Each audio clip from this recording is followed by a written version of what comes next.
condamnés, qui s'appuient à leurs droits parce qu'ils sont ignorants. Injusticia vous parle de droit, de ses obligations et de ses devoirs. Injusticia, qui le sport Injusticia, qui vous parle de droit.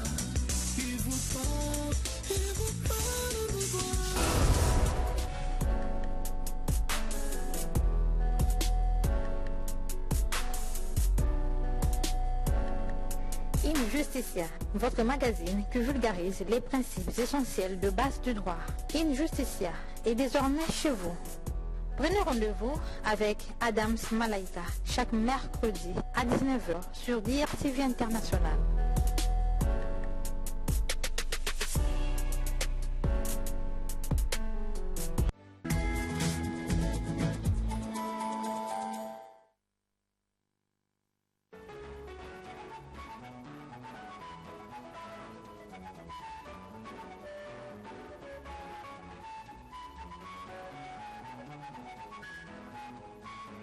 Bienvenue dans cette édition de Scribe.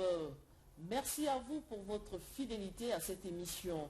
Nous recevons aujourd'hui Lovan Lakitsambi. Il est magistrat, procureur de la République près le tribunal d'instance d'Abala et substitut du procureur de la République près le tribunal de grande instance de Gamboma. Il est avec nous sur ce plateau pour nous parler de ces deux ouvrages, Le contentieux de l'annulation au Congo et la Constitution congolaise du 25 octobre 2015, interprétée article par article. Ces deux ouvrages ont été publiés aux éditions L'Harmattan Congo-Brazzaville. Vous avez écrit Le contentieux de l'annulation au Congo. Qu'est-ce que cela signifie? Le contentieux de l'annulation, encore appelé contentieux objectif au recours pour l'exercice de pouvoir, est un contentieux qui tend à l'annulation d'un acte administratif illégal. Pouvez-vous nous donner un exemple? Nous pouvons prendre par exemple un arrêté, un arrêté pris par un ministre, et que cet arrêté porte atteinte aux droits des administrés.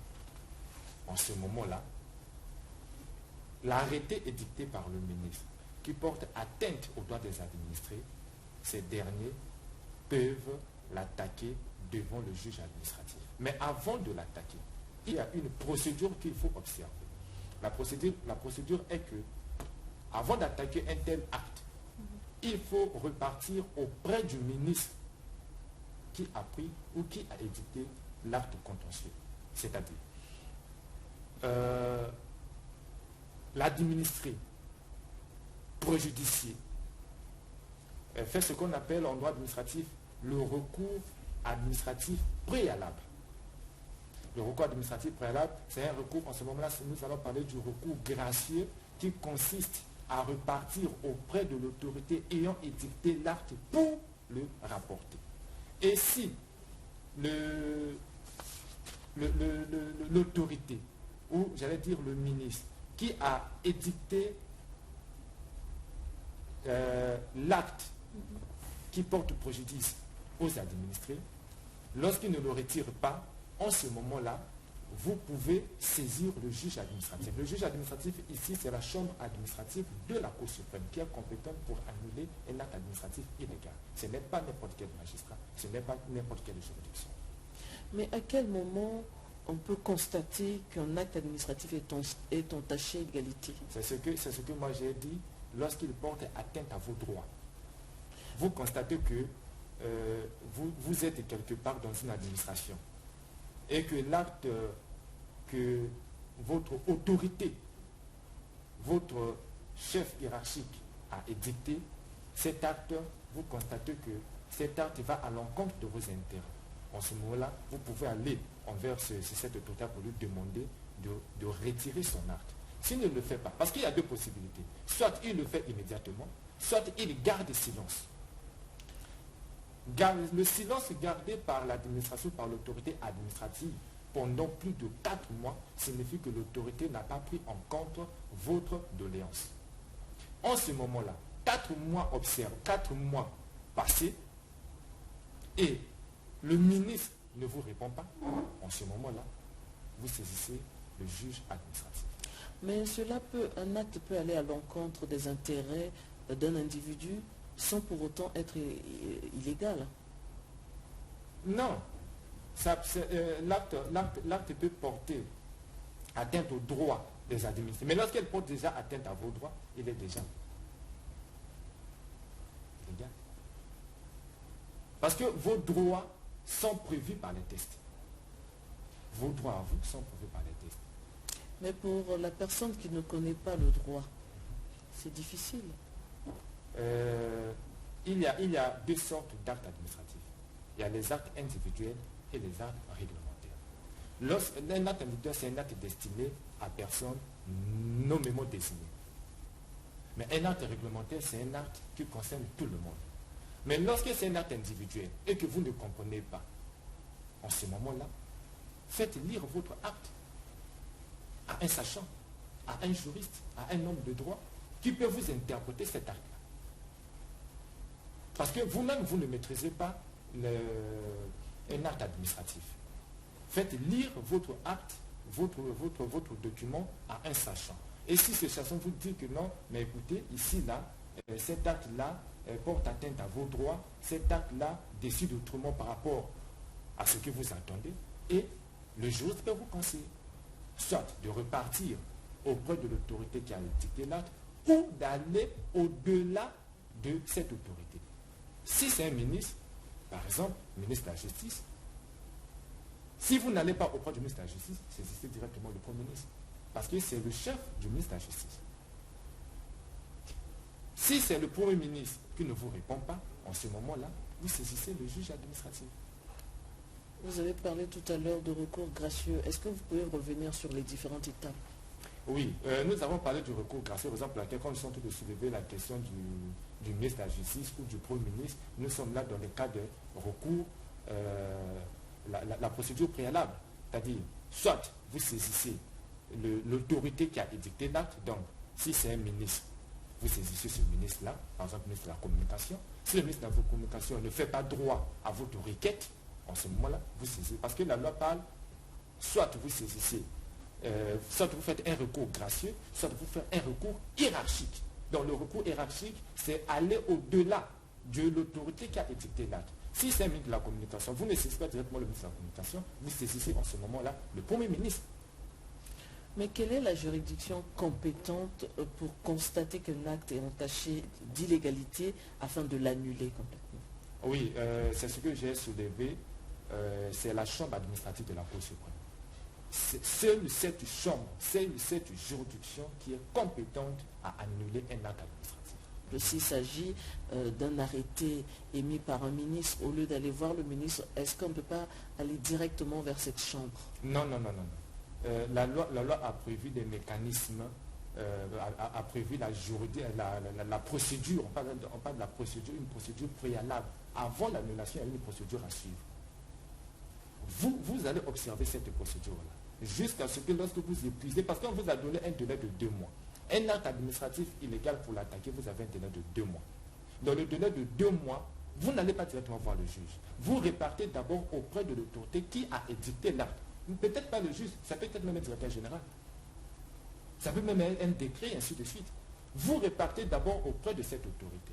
Si cette autorité, elle peut vous donner une réponse directe pour dire que, écoutez, moi je ne peux pas retirer cet acte. Ou bien cette autorité garde silence. Et le silence de cette autorité pendant 4 mois vaut décision de rejet. C'est-à-dire que l'autorité refuse de retirer l'acte qu'il a édicté. En ce moment-là, vous pouvez aller voir le juge.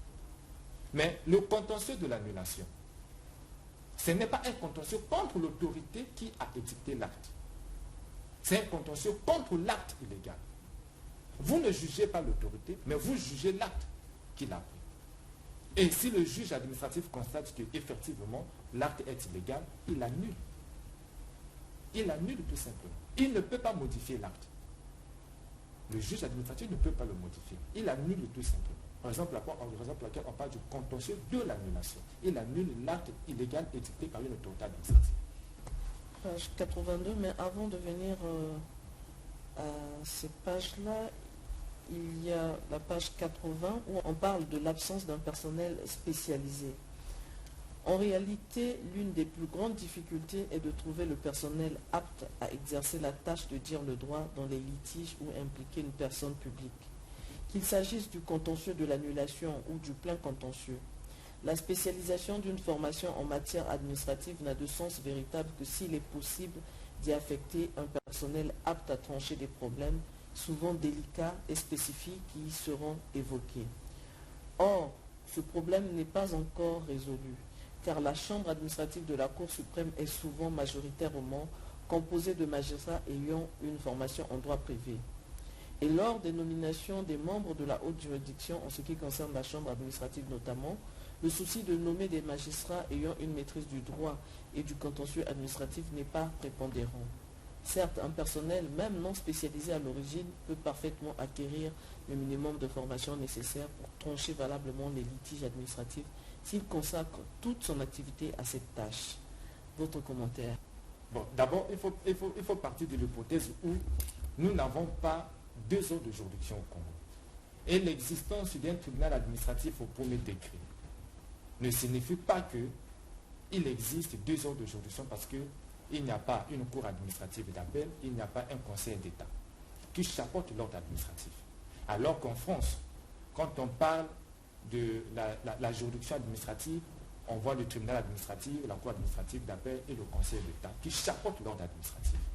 Le juge congolais, même celui qui tranche les litiges en matière administrative, nous pouvons dire que ce juge ne sort pas spécifiquement des moules ou du moule administratif. Il n'est pas formé, il ne sort pas, comme on dit en France, il ne sort pas de l'ENA.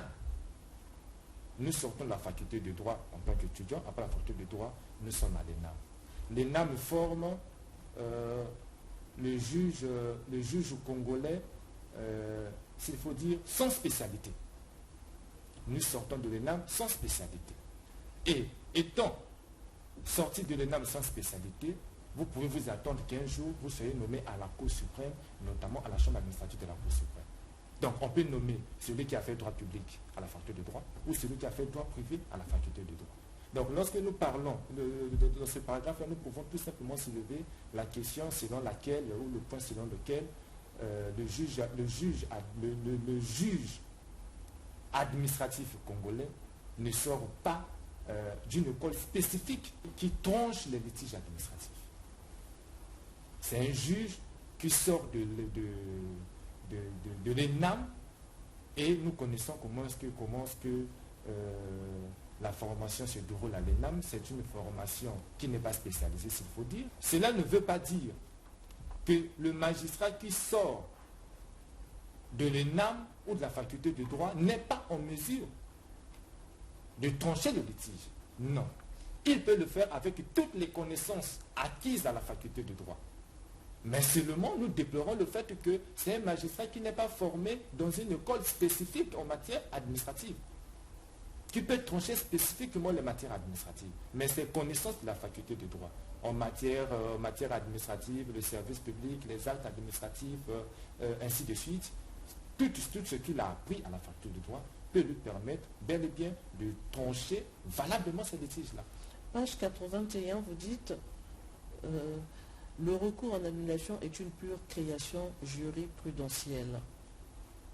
Que voulez-vous dire? Le contentieux de l'annulation est un recours jurisprudentiel, c'est que c'est un recours qui émane du juge. Un recours qui émane c'est un recours qui émane du juge. C'est le juge qui est à l'origine de cette question. La jurisprudence signifie tout simplement une décision de justice. N'importe quel tribunal peut juger un contentieux. Oui, n'importe quel tribunal peut trancher un litige. Mais en matière administrative, le contentieux de l'annulation, c'est la chambre administrative. C'est ce qui dit la loi. Vous pouvez... Le litige est autre chose que le contentieux d'annulation. Oui, il peut y avoir plusieurs Parce litiges. que- Il peut y avoir des litiges parcellaires. Il peut y avoir plusieurs litiges. Mais le contentieux de l'annulation, c'est un autre cas.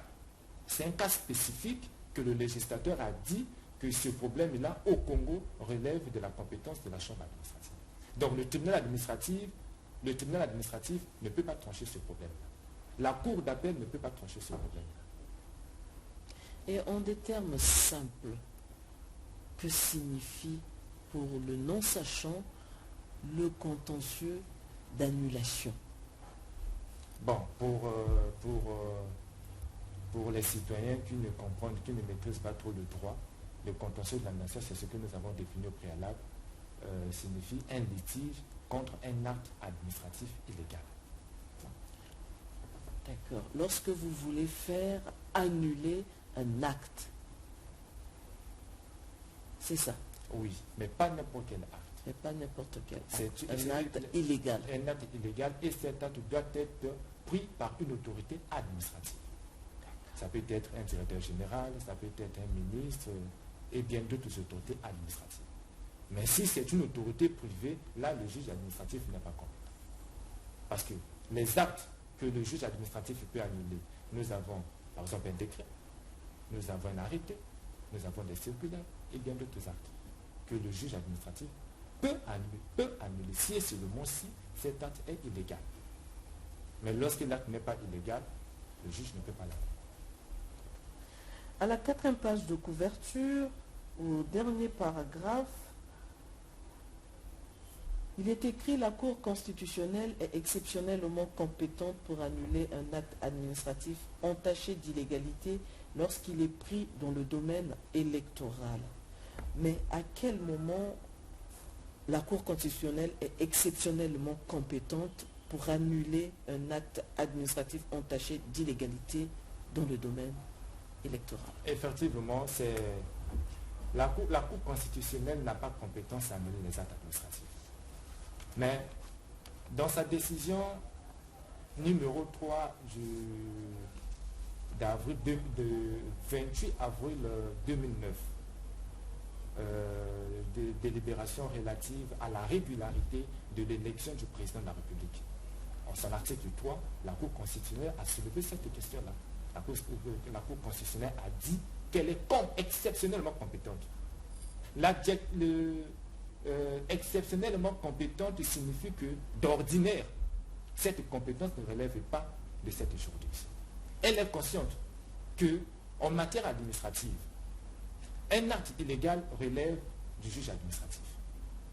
Mais la Cour constitutionnelle dit exceptionnellement compétente parce qu'elle ne peut connaître que les actes préparatoires. Donc, avant, pendant et après l'élection du président de la République. Et c'est là aussi. Ça ne concerne que l'élection du président de la République, pas autre élection. Et lorsqu'on a pris un acte administratif dans ce sens-là, en ce moment-là, le juge constitutionnel est compétent. Mais cela ne signifie pas que le juge constitutionnel veut égaler le juge administratif ordinaire, qui est compétent pour connaître du contentieux de l'annulation. Non. Le juge constitutionnel ne connaît que les actes édictés en matière d'élection du président de la République. Lorsque ces actes sont illégaux, en ce moment-là, vous saisissez le juge constitutionnel. Mais lorsque les actes édictés ne relèvent pas du contentieux électoral, notamment de l'élection du président de la République, les actes édictés avant, pendant et après l'élection du président de la République, en ce moment-là, c'est le juge administratif qui connaît ce litige-là. Donc, raison pour laquelle la Cour constitutionnelle, dans sa sagesse, a bien élaboré cette disposition en disant qu'elle est exceptionnellement compétente. Lorsqu'il est pris dans le domaine électoral, c'est au moment du dépôt des dossiers ou à quel moment? Bon, mais c'est toute la procédure électorale, hein. Pas seulement au moment. Bon, au moment, oui, pendant que vous déposez les dossiers, pendant que les élections se déroulent, et après les élections. Lorsqu'on prend les actes administratifs, pendant cette période-là, en matière d'élection du président de la République, pas en matière d'élection législative, non. En matière d'élection du président de la République, Lorsqu'un acte administratif est pris dans ce sens-là et que vous constatez que cet acte-là est légal, vous ne saisissez pas le juge administratif, vous saisissez directement le juge constitutionnel. Le deuxième ouvrage du magistrat Lovan Lakitsambi est la Constitution congolaise du 25 octobre 2015, interprétée article par article. Monsieur le procureur, vous avez vraiment eu un grand travail. Dites-nous, pourquoi avez-vous rédigé cet ouvrage? L'idée de rédiger cet ouvrage demeure ou réside dans 4 raisons fondamentales. La première, la Constitution du 25 octobre 2015 est une constitution dense, c'est-à-dire une constitution qui contient en son sein 246 articles. Ce n'est pas rien.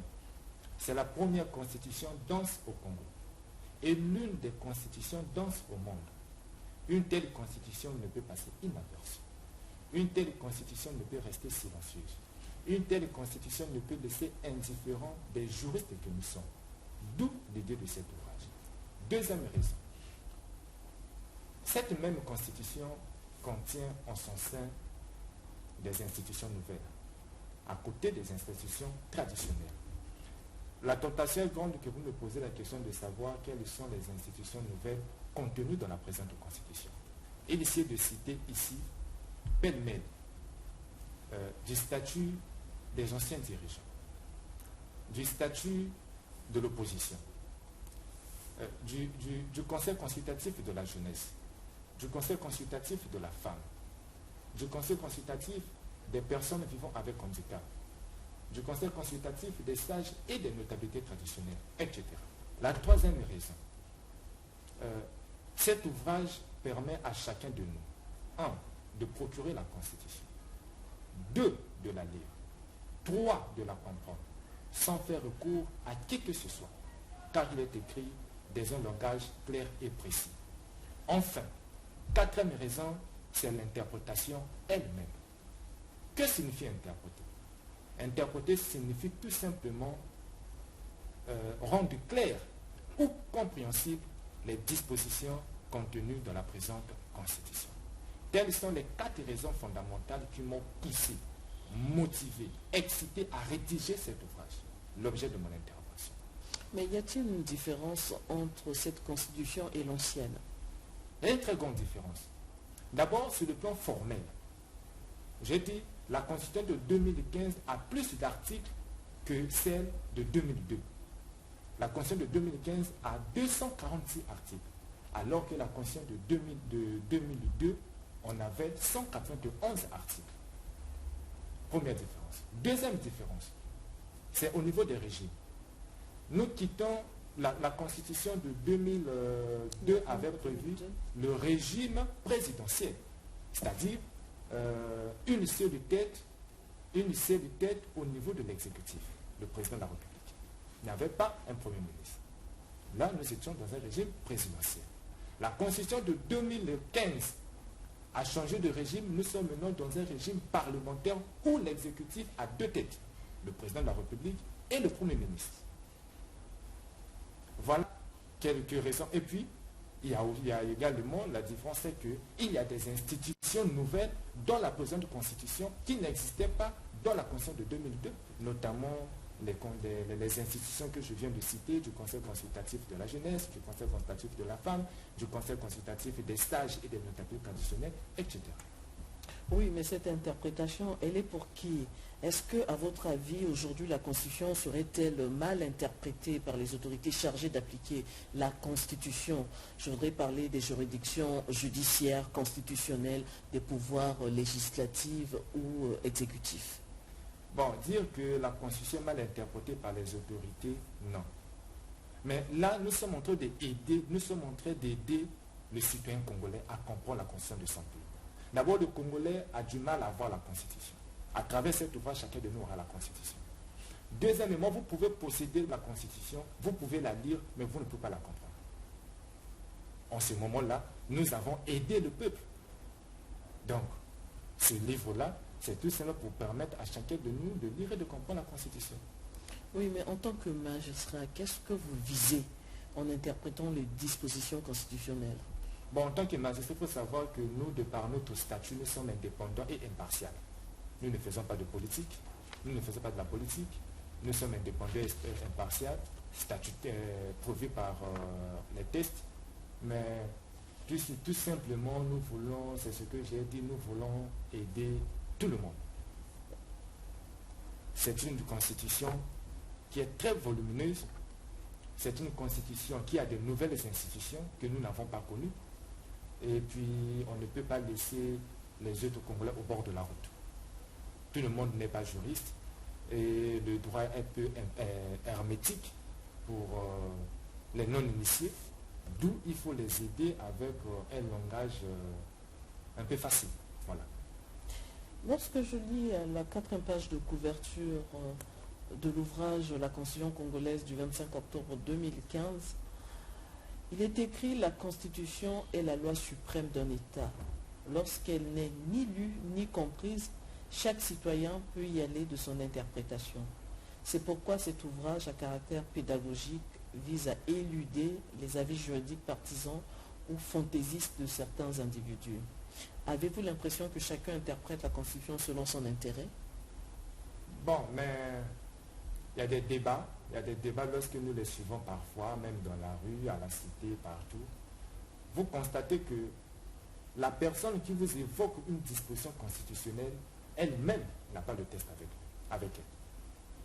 Mais sur quelle base elle évoque cette disposition? Et parfois, c'est une évocation à tort. Et une interprétation fantaisiste. D'abord, vous n'avez pas la Constitution. La disposition que vous visez, vous la déformez, ou ce n'est pas ça. Et lorsqu'il s'agit d'interpréter, c'est n'importe quoi. Et vous avez parlé de éluder les avis juridiques partisans ou fantaisistes. C'est cela. Il faut éluder, il faut écarter, il faut éviter ces avis-là. Il y a des gens qui peuvent interpréter la Constitution en sa faveur, alors que ce n'est pas ça.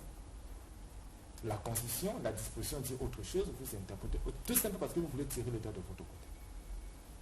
Donnez-nous une interprétation simple, une interprétation objective de la disposition.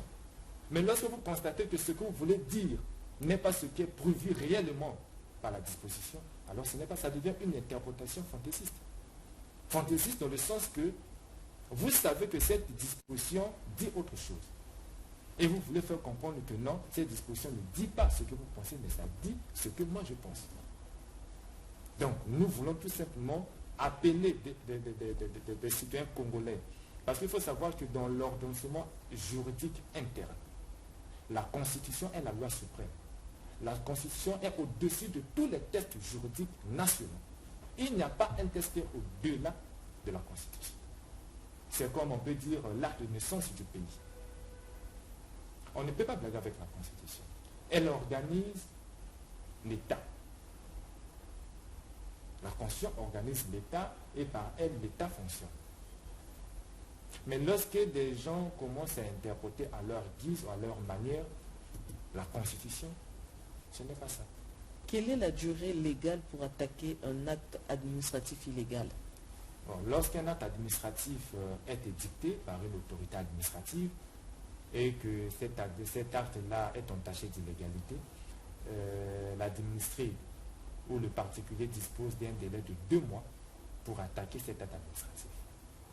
Maintenant, dans le délai de 2 mois que vous voulez attaquer, parce que là, il faut respecter la procédure. Vous allez d'abord vers les autorités administratives qui ont pris l'acte, ou qui a pris l'acte, ou l'autorité qui a pris l'acte, et que lorsque cette autorité, c'est ce que j'avais dit, lorsque cette autorité garde silence pendant 4 mois, en ce moment-là, vous attaquez, parce que l'autorité a gardé le silence pendant 4 mois, en ce moment-là, vous attaquez cet acte-là devant le juge administratif. Mais lorsque vous allez vers l'autorité ayant édicté l'acte administratif, c'est juste un recours administratif préalable. Ça peut être un recours gracieux devant l'autorité qui a pris l'acte ou un recours hiérarchique, c'est-à-dire vous allez voir l'autorité supérieure à celle qui a pris l'acte. Et lorsque ce recours ne marche pas, en ce moment-là, vous allez vers le juge administratif. Et une fois les délais de 4 mois passés et qu'on n'a pas eu à faire recours ou bien attaquer l'acte? Mais votre requête devient irrecevable. Lorsque vous n'attaquez pas dans un délai de 2 mois ou dans un délai de 4 mois, alors en ce moment-là, lorsque vous allez saisir le juge administratif va tout simplement vous dire que non, le délai est dépassé. Et votre requête ne peut pas être examinée au fond. C'est la fin de cette émission. Merci à vous de nous avoir suivis. Vous venez de suivre le magistrat Lovan Lakitsambi. Il est l'auteur de la Constitution congolaise du 25 octobre 2015, interprétée article par article. Il a aussi écrit le contentieux de l'annulation au Congo. Merci à vous de nous avoir suivis une fois de plus.